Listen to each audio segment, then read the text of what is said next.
Hey guys, Movie Junkie for Life here, and today we're going to be talking about Mile 22, directed by Peter Berg and starring Mark Wahlberg, Lauren Cohan, Iko Uwais, and John Malkovich. Mile 22, it's a straightforward enough film. The government has this special group of people. Of course, they have special skills like Liam Neeson. And this group of people work together to stop terrorist attacks that may happen on the home soil. After one of their missions go a bit wrong, they get some information that might lead to some nuclear materials being found by Iko Uwais, his character, and they have to get him safely out of the country before they can be stopped. So Mile 22. Here's the thing about this movie. The trailer for this movie looked pretty solid. When we first saw it, I think I saw this trailer like in February of this year. I was pretty excited for this. It looked like a solid action film starring Mark Wahlberg.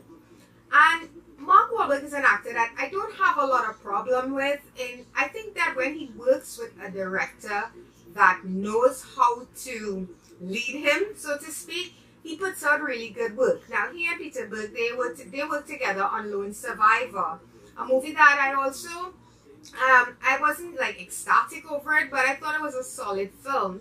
So here they are together again. Now that I've seen this movie, I have to say this is one of the bigger disappointments for me of 2018. Not because I was expecting this movie to be like fantastic, but I was hoping it would at least be an enjoyable film. So let's get into what I liked about this movie first. I will say the action sequences in this movie are pretty well shot. They're well directed. They have a good pace to them. They have a believable way they're executed. You do feel like these people are trained. I love the opening act. I love how that entire scene was handled. You get to see how these guys operate. I thought that was pretty well done. The action sequences further down, large explosions, car chases, all this sort of stuff. The fight choreography was really good. I'm not sure who was behind that, but that was really solid, especially the stuff with Iko Uwais, who most people will recognize from The Raid. He was the action star. That was his breakout role, and he's an action star, of course, in Thailand. And he's doing more and more American projects as well. He is a fantastic martial artist, and it showed. That entire scene in the hospital or in the examination room where he's attacked, it's brutal, it's finessed, it's flawless. I really love that entire thing because he's badass in it, but let's say the villains give as good as they get. I thought that was one of the best scenes in the movie. So I don't have an issue with that. The sound design is solid, everything sounds the way it should, the explosions, gunfire, all that sort of thing. So I'd say visually, this movie does manage to do what it needs to do. That's why I don't really blame the director so much for how off the rails I thought this movie went. Because in once that first action sequence, it takes place in a house, in the suburbs, I guess. Once that is done, and we get into the dialogue of this film, this is where this movie is just a failure to me. The dialogue in this movie is atrocious.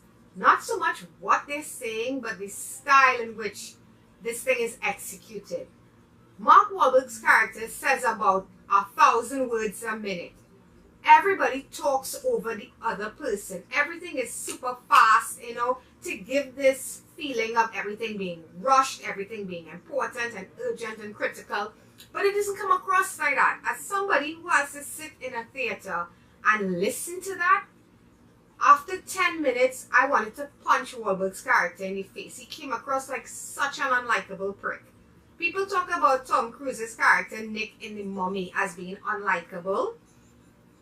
I'm sorry, this character takes the cake. He is so annoying. I don't understand why anybody would follow him into any battle. And it's supposed to make him seem like he's this quick-thinking, witty, aggressive alpha male type. All I got from him is he's a dick. He was unlikable from that moment forward, which made it really hard for me to care about anything that happened to him or his team. And speaking of which, with the exception of Lauren Cohan, who they gave her a family backstory, which, by the way, I kind of have an issue with that too. I mean, okay, we know female agents can have families and you go through that difficulty of you leave your family at home, and I think she's going through a divorce, or she is divorced and her husband is fighting her for custody and all this sort of thing. It just felt so tacked on. It just felt like, here's this thing that's happening to this character, so this is what you have to think about this character's life.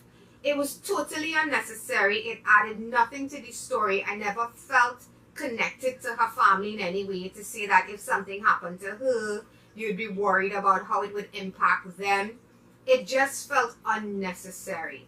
And as for the other members of this team, these people were just meant to be cannon fodder, honestly. They are Ronda Rousey is in this. These people, they're not fleshed out in any real way. They're just there to look tough for a minute or two. And you just know, because of, it's like watching an old episode of Star Trek, and they send Captain Kirk, Spock, Bones down to the planet with Yeoman Johnson in his red shirt. You damn well know who's not coming back.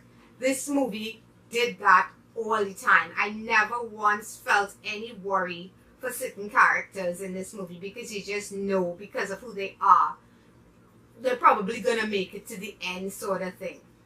The whole storyline with the, let's say, the spy stuff and the espionage stuff, and this one would double cross that one and all that sort of thing, again, we've seen it 1,000 times. So when they actually give you the big reveal, I felt nothing.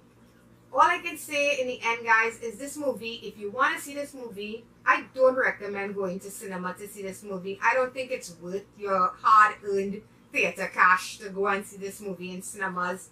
Wait till this starts to stream, or however you watch your films. Mile 22 for me was as generic as they get. This could have been video on demand, and maybe it would have come across better, because you'd feel like you didn't waste your money. I, for one, am giving this movie a 4.5 out of 10. I'm sure there are people out there who probably enjoyed the hell out of this, hardcore Whalberg fans. Maybe you found something about it you liked a lot more than I did. But for me, the dialogue was the biggest drawback of this film. It made the characters annoying. The way people would speak in this movie, it just grated on my nerves. It was headache-inducing. And because of that, it made it really hard to enjoy anything. There was just a lack of character development, and everything just felt rushed in the wrong places and slowed down in the wrong places. So 4.5 out of 10. And that's going to be it for me, guys, on this one. If you like this video, please feel free to hit me with a thumbs up. It's much appreciated. To all my new subs, thank you so much. I'm so happy people out there enjoying this. You know, I do it because I love doing it, but it's really fun to get feedback from you guys and to know that you're enjoying it too. If you want to subscribe to my channel, you can click on my face over there, and past videos are usually somewhere over there. And until next time, guys, bye bye.